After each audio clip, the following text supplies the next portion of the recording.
Hello and a very warm welcome to Rajya Sabha Television. You're watching the Breakfast News with me, Frank Pereira. Here are the latest headlines. India and US nuclear liability issue and participation in Prime Minister's Mann Ki Baat to be high focus areas of President Barack Obama's India visit starting on Sunday. Prime Minister Narendra Modi launches Beti Bachao, Beti Padhao campaign in Haryana. State government announces 1 crore rupees reward for villages that balance sex ratio. India on a high growth trajectory. Finance Minister Arun Jaitley tells potential investors at the World Economic Forum Summit at Davos. Supreme Court declares Gurunath Mayappan and Raj Kundra guilty of betting in IPL. BCCI chief cleared but barred from contesting elections. And Saudi Arabia's King Abdullah bin Abdulaziz passes away. King Abdullah had been in hospital ailing with lung infection. Well, India and the US will be trying to achieve a breakthrough on the nuclear liability issue during President Barack Obama's visit starting on Sunday. The External Affairs Ministry outlined the agenda of bilateral talks. The US President will jointly address Prime Minister Narendra Modi's weekly radio show Mann Ki Baat on the 27th of January. Here's more. The preparations are complete for what is likely to be a crucial visit by US President Barack Obama to India, his second in 2 years. Eyeing the energy sector, the two nations are eager to reach an understanding on the nuclear liability issue. Ahead of Obama's visit, the meeting between US and Indian officials in London on the issue was set to be positive. This is the third time that the contact group that was set up by Prime Minister and President Obama is meeting in the last 4 months. In fact, it is the third time they are meeting in approximately 45 days or so. So, you can see the element of effort that is going into discussions on the nuclear issue. The Ministry of External Affairs released the final itinerary of Obama in India. During his bilateral meeting with Prime Minister Narendra Modi, cooperation in key areas of defence, security, counter-terrorism and the situation in India's extended neighbourhood would be among the key issues. We see the visit of President Obama to India as strengthening our ties across the full breadth of our full spectrum relationship. Ties between our governments, ties between our people, and ties between our institutions.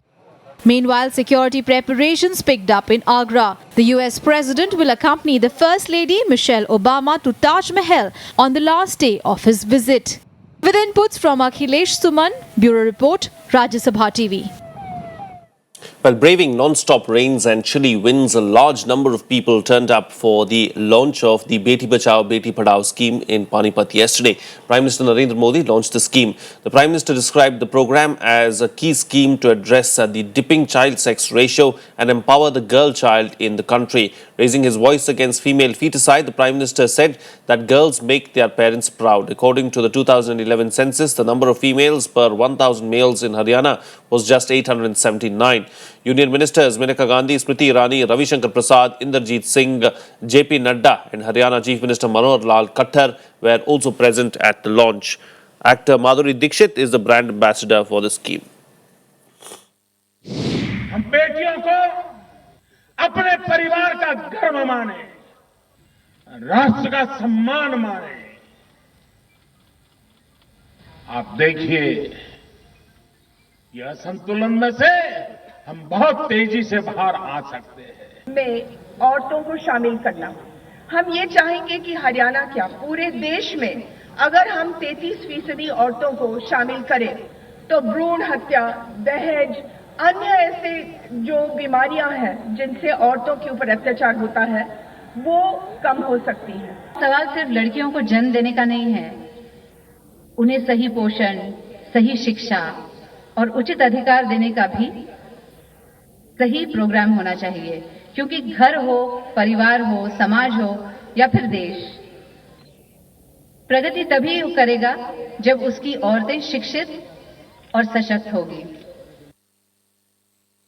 Moving on now, Finance Minister Arun Jaitley has said huge public support for economic reforms initiated by the government could take the growth rate to 8 to 9% in years to come. He was addressing world leaders and top business honchos at the World Economic Forum Summit in Davos on Thursday. Here's a report. A resurgent India ready to revive its growth rate this year and in years to come. That was the thrust of Finance Minister Arun Jaitley's address at the World Economic Forum Summit in Davos. Showcasing India as an investment destination is the thrust of the Finance Minister's participation in the summit. Well, I think our real potential is 9% plus. And therefore, we'd like to take India in that direction. We've had problems and challenges. We went below 5%, which by Indian standards is a very disappointing rate. Hopefully, we'll do a little better this year. Next year, I think, is going to be significantly better. And if we can continue to take decisions at the pace we are and eventually attract investment into India, I think then India is going to move much faster. And achieving our real potential will then appear to be more realistic. Meanwhile, India and Switzerland had agreed to work out ways for better tax information exchange. This and repatriation of black money was the focus of the meeting between Finance Minister Arun Jaitley and his Swiss counterpart Evelyn Schlumpf. Bureau Report, Rajya Sabha Television. Meanwhile, back home, senior AAP leaders are unhappy at Shanti Bhushan's praise on BJP's Delhi Chief Ministerial candidate Kiran Bedi. Bhushan also criticized AAP's current leadership and called for a reorientation within the party. His views have revived focus on cracks within the Aam Aadmi Party in the middle of its campaign for next month's assembly polls in Delhi. Aam Aadmi Party patriarch Shanti Bhushan heaped praise on BJP's chief ministerial candidate Kiran Bedi and said she's as good as Arvind Kejriwal. He called the move a masterstroke by BJP, saying that Bedi is capable of providing good governance in the national capital. She was not in the BJP and she has been brought and made the chief ministerial candidate. It's a success of the Anna Andolan against corruption. And therefore, if she becomes a chief minister, Anna should have the satisfaction that any one of his disciples is becoming chief minister of Delhi to give an honest administration to Delhi. He went on to criticize the leadership quality in Aam Aadmi Party, saying Bedi is as good a choice for CM's post as Arvind Kejriwal. Bhushan's praise for Bedi barely 2 weeks ahead of Delhi polls has left his own party red-faced. His son Prashant Bhushan, as well as others, distanced themselves from Shanti Bhushan's views. कोई damage नहीं है और यही दिखाता है कि internal लोकतंत्र है. हमारे यहाँ कोई भी अपनी राय रखने के लिए स्वतंत्र है. I don't agree with the statement of Shanti Bhushan ji on his assessment of Kiran Bedi, because see, when we formed the Aam Aadmi Party, Kiran Bedi ji had clearly said that we should not form the party because we should not get involved in electoral politics. Shanti Bhushan is a very respected member of Aam Aadmi Party, and the party has a democracy. People have rights to express their opinions, but party do not subscribe to Shanti Bhushan's opinion. However, BJP is seeing Bhushan's views as a shot in their arms ahead of the polls. The party has pitched the two former associates of Anna Hazare against each other in the Delhi Assembly polls, amid defections and infighting within the two parties. The contest, as both parties see it, is between Arvind Kejriwal and Kiran Bedi. With inputs from Anu Devan, Bureau Report, Rajya Sabha TV. The Congress has come out strongly against its senior leader Janardhan Vedi for his pro-Modi remarks, hinting action against him. Now, a decision on disciplinary action against the senior leader will be taken by the Congress High Command. Here's more. ऐसी सोच और इस प्रकार से नरेंद्र मोदी जी को भारतीयता के साथ में उनकी तुलना करने की घोर और कड़े शब्दों में निंदा करती है. Congress leader Ajay Makhan, referring to his party colleague Janardhan Vedi's reported praise for the Prime Minister. Citing various instances, the Congress leader enforced this point. उन्होंने जो कहा है, कांग्रेस पार्टी का भारतीयता के बारे में, हिंदुस्तानियत के बारे में कांग्रेस पार्टी की ऐसी सोच कतई नहीं है. एक और दूसरा, नरेंद्र मोदी जी के बारे में कभी भी कांग्रेस पार्टी की ऐसी सोच नहीं है जो उन्होंने कहा है। उनके खिलाफ अनुशासन की कार्रवाई के बारे में शीर्ष नेतृत्व बहुत जल्द इसके बारे में फैसला करेगा और आपको हम बहुत जल्द बताएंगे। Soon after Makan's press conference, Janardhan Vedi clarified his reported statement. He insisted that he had not praised Narendra Modi and had just made a statement analyzing the election results. किसने कहा है कि मोदी भारतीयता के प्रतीक हैं? ये मेरे शब्द नहीं हैं। अपनी अपनी नियत टटोले लोग कि क्यों इस तरह का प्रचार कर रहे हैं। In an interview to a web portal on Wednesday, Dwivedi has been quoted as saying that Modi had started a new era. The Congress leader has claimed he has been quoted out of context. पूरे देश प्रभावित है और कांग्रेस की नेता भी इससे प्रभावित होंगे, इसमें कोई आश्चर्य की बात नहीं है। पर लेकिन कांग्रेस पार्टी सार्वजनिक रूप से इसको मानना नहीं चाहती है, तो उनका अपना ये इंडिविजुअल चॉइस है, पार्टी का डिसीजन है। Dwivedi is not the first Congress leader in recent times to land in trouble for expressing admiration for Modi. Earlier, former Union Minister Shashi Tharoor was removed as party spokesperson after going soft on the Prime Minister. Vishal Dahiya, Rajya Sabha TV, Delhi. Well, the Registrar General is expected to soon release its report on data compiled on the basis of religion. Religion-based population census data compiled for the first time since 2004 has indicated a 24% rise in Muslim population between 2001 and 2011, which is 5% less than the previous decade. Yes, ma'am. The Home Ministry had compiled the data in March 2014, but the previous UPA government held back release of these figures. Home Minister Rajnath Singh said the data could be released soon. The last time such data was released was in 2004, which was a record of all the figures till 2001. Figures released so far show the Muslim population in the country grew by 24% between 2001 and 2011. The national average is 18% overall. The community's representation rose to 14.2% from 13.4% of the total population. In the decade between 1991 and 2001, the growth rate of the community was around 29%. In state-specific data, Jammu and Kashmir had the highest number of Muslims at 68.3%. Assam comes next with 34.2% and West Bengal 27%. Assam saw the most rapid rise in the share of Muslim population. The community accounted for 30.9% of the state's population in 2001. A decade later, it is 34.2%. In West Bengal, the population increased from 25.2% in 2001 to 27% in 2011. Both Assam and West Bengal face the issue of illegal migration from Bangladesh. Manipur is the lone state where the community's numbers have fallen from 8.8% to 8.4%. Bureau Report, Rajya Sabha TV. Well, it's time for a short break right now, but still to come. Jamaat-ud Dawa Chief Hafiz Saeed Defiance says the ban on his outfit will not make a difference to its functioning. That and much more. Stay tuned. We'll be right back.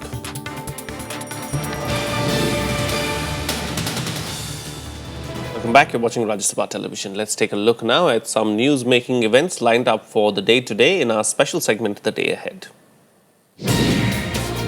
Finance Minister Arun Jaitley, who is representing India at the World Economic Forum, will attend a session on India's next decade at Davos today.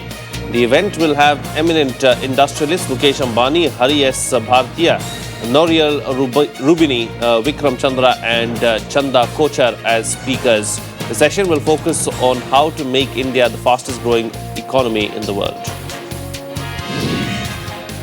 The Delhi unit of the Congress party will release its manifesto for the Delhi Assembly polls today. DPCC President Arvinder Singh Lovely and State Party in charge PC Chako will release the manifesto at the State Party headquarters at 3 p.m.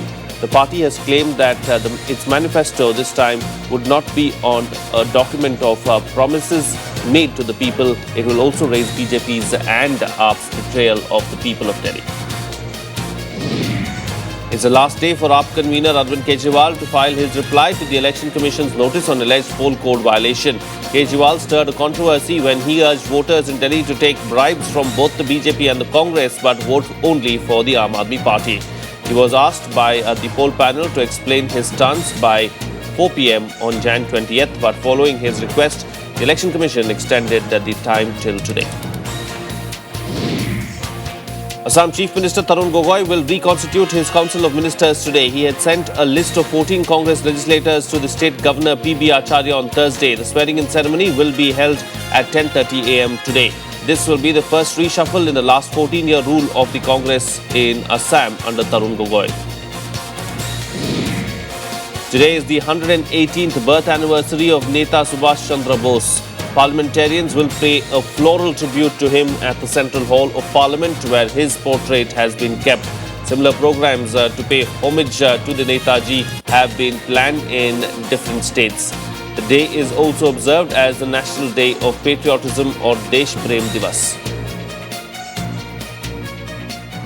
Moving on to some economic news now, extending its record-setting spree for the third day. Sensex closed above the 29,000 mark for the first time on Thursday. Continuing its surge for the sixth day, Sensex crossed the landmark to hit a lifetime high of 29,060, gaining 117 points. Sensex surpassed the earlier record closing of 28,889 hit on Wednesday. Nifty also continued its winning run and hit a fresh record high of 8,774. Nifty broke its earlier record of 8,742 reached yesterday. Since the formation of the new government last year, investors are having real good time. Index is scaling new highs periodically, and we've seen new records by Index, Sensex and Nifty. So going is very good for investors. Here's a look now at the global stock markets. US stocks closed higher on Thursday on news that the European Central Bank announced larger than expected measures to stimulate the region's sagging economy. The Dow Jones Industrial Average rose 259.7 points or 1.48% to close the day at 17,813. Standard & Poor's 500 index gained 31.03 points or 1.53% to end the business at 2,063. The Nasdaq Composite added 82.98 points or 1.78% to finish at 4,750. Gold prices surged by 320 rupees or 0.14% to conclude at 28,500 per 10 grams on Thursday after the European Central Bank launched a multi-billion euro bond buying program aimed at reviving a sagging Eurozone economy. Silver prices also moved up by 950 or 0.65% to 40,150 per kilogram on increased offtake by industrial units and coin makers. Meanwhile, Asian stocks mostly rose after European Central Bank President Mario Draghi unveiled an expanded stimulus plan. Japan's Nikkei was up by 150.32 points or 0.87% to close at 17,479. And Hong Kong's Hang Seng rose by 170 points or 0.70% to end the trading at 24,522. Some international news now. Jamaat-ud-Dawa chief Hafiz Saeed remains defiant, saying his outfit would continue to function despite being included in Pakistan's banned list. The ban announced yesterday will freeze the assets of JUD and the Haqqani network. Pakistan's decision comes just days ahead of US President Barack Obama's visit to India. US had earlier put pressure on Pakistan to take necessary steps to neutralize the threat these groups present in the region. Pakistan has finally taken action against Jamaat-ud-Dawa, the terror group led by 26/11 Mumbai attack mastermind Hafiz Saeed. Islamabad has termed the group along with the Haqqani network operative in Afpak border region as banned outfits. The assets of these groups will be frozen after the ban is imposed. The ban comes after insistent pressure from US. Recently, US Secretary of State John Kerry urged Pakistan to step up its efforts against these outfits. Terror groups like the Pakistani and Afghan Taliban, the Haqqani network, Lashkar-e-Taiba, and other groups continue to pose a threat not just to Pakistan and its neighbors, but also to the United States and the world. India had been demanding Pakistan to take action against these groups. The ban could be seen as a positive move from Pakistan, but political parties and experts are skeptical. By putting a ban on Jamaat-ud-Dawa, I think the commitment of Pakistan to fight against terrorism doesn't seem to be complete. Banning of Jamaat-ud-Dawa at this juncture is definitely a welcome step, even if it has been done just to please the Americans as President Obama is visiting India. The decision comes just days ahead of US President Barack Obama's visit to India. Prominent among some of the other groups banned are Harkatul Jihad Islami and Harkatul Mujahideen. Most of these groups operate out of Pakistan-occupied Kashmir and the northwest frontier region in Pakistan. Bureau Report, Rajya Sabha TV. Meanwhile, Pakistan has once again made an attempt to rake up the Kashmir issue, and not surprisingly, this comes days ahead of the visit of US President Barack Obama to India. In the last year, Pakistan has repeatedly matched its verbal aggression on Kashmir with repeated ceasefire violations. And though every time Indian troops have retaliated so far, many lives have been lost and several thousands of villagers have been made homeless in the border villages in Jammu. Pakistan claims the Indian firing in which several persons died has been unprovoked. Pakistan's foreign ministry released a statement saying that the US president must take up the issue of rising violence at the border between India and Pakistan, in which many innocent Pakistanis and Kashmiris have been martyred. Some more international news now. King Abdullah of Saudi Arabia has died aged 90 after a short illness, the Saudi state television announced early on Friday. He'd been suffering from lung infection. Abdullah has been succeeded by Crown Prince Salman, his half-brother. The king was admitted to hospital on the 31st of December, suffering from pneumonia. Abdullah bin Abdulaziz, the king since 2005 and effectively in charge since his brother Fahad's stroke in 1995, accepted limited change after 2011 in response to the events of the Arab Spring. Abdullah played a guiding role in Saudi Arabia's support for Egypt's government after the military intervened in 2012 and drove his country's support for Syria's rebellion against President Bashar al-Assad.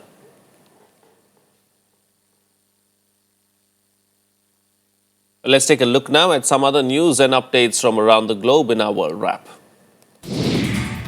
Shiite rebels are keeping up the pressure on Yemen's beleaguered president. They stayed put outside Prime Minister Abu Rabu Mansour Hadi's residence on Thursday and held him a virtual prisoner despite winning major concessions from him on power sharing. After seizing the capital Sana'a in September, the Shiite fighters known as Houthis battled their way into his presidential palace this week. They had already abducted his chief of staff. President Hadi now says that he is ready to accept their demands, including constitutional change. The European Central Bank has begun 2015 with a much-anticipated stimulus, revealing plans for a massive €1 trillion bond purchase program to ward off deflation and end stagnation in the Eurozone economy. After holding key interest rates at their current all-time lows, once again the ECB on Thursday launched a scheme to buy €60 billion. The bank chief explained the aim was to drive Eurozone inflation, which turned negative in December, back up to the target of about 2%. Ukraine's defense ministry says that its troops have withdrawn from the main terminal of Donetsk airport, the scene of bitter fighting in recent weeks. It said that the military retained control of parts of the airport, but that 6 soldiers had died and 16 were wounded. In Donetsk itself, at least 9 people were killed when a civilian bus was hit by shelling. Fighting between the army and Russian-backed separatists has intensified in and around rebel-held Donetsk. The US House has passed a bill to tighten restrictions on abortion just as anti-abortion activists were marching through Washington, D.C. The measure would permanently ban funding for abortion costs, including tax credits offered under Barack Obama's healthcare law. But an earlier bill to ban abortions after 20 weeks was scrapped after a rebellion led by female Republicans. The legislation's passage is unclear in the Senate.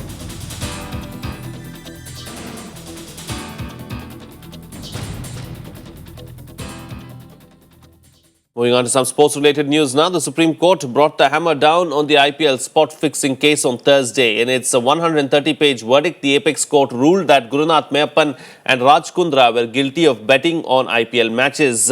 It also spared N. Srinivasan on allegations of a cover-up, but not on the issue of conflict of interest. But the court has barred him from contesting any BCCI election on grounds of conflict of interest. The Supreme Court on Thursday read out a 130-page verdict based on the final probe report submitted by Justice Mukul Mudgal Committee into the IPL spot-fixing scandal. The court stated that Gurunath Meyyappan, son-in-law of N. Srinivasan, was an official of the Chennai Super Kings and placed bets on IPL matches.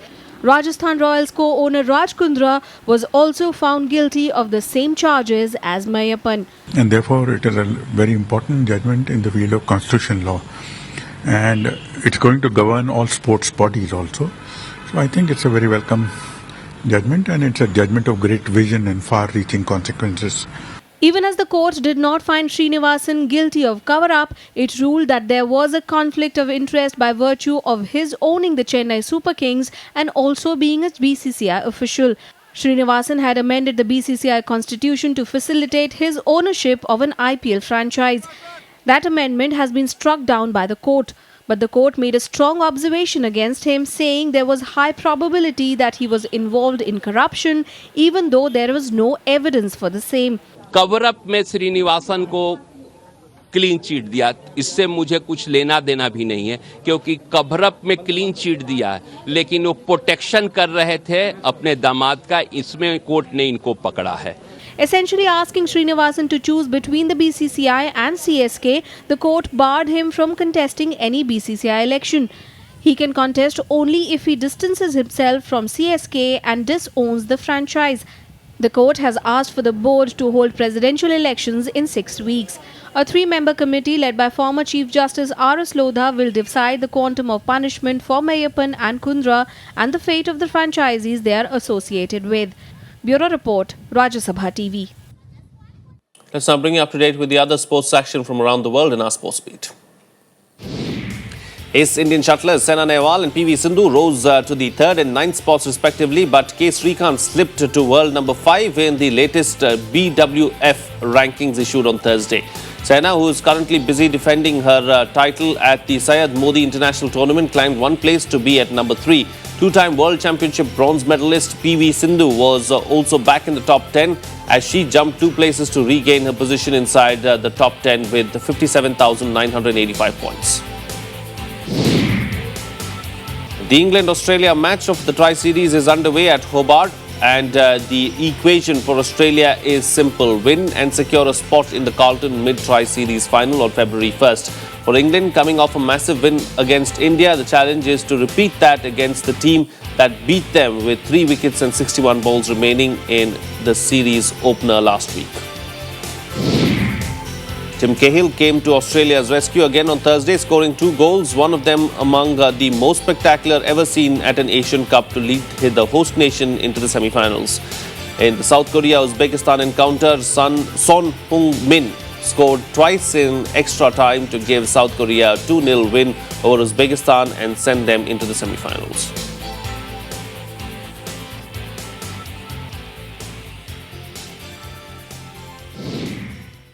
And finally, the world's official beauty queen will be announced on Sunday as the 3rd annual Miss Universe crowns their winner. On Wednesday, the contestants from 88 countries and territories competed in a preliminary round in Miami, strutting their stuff in gowns and showing off their national costumes. Take a look, and I'm going to leave you with these visuals. Have a nice day.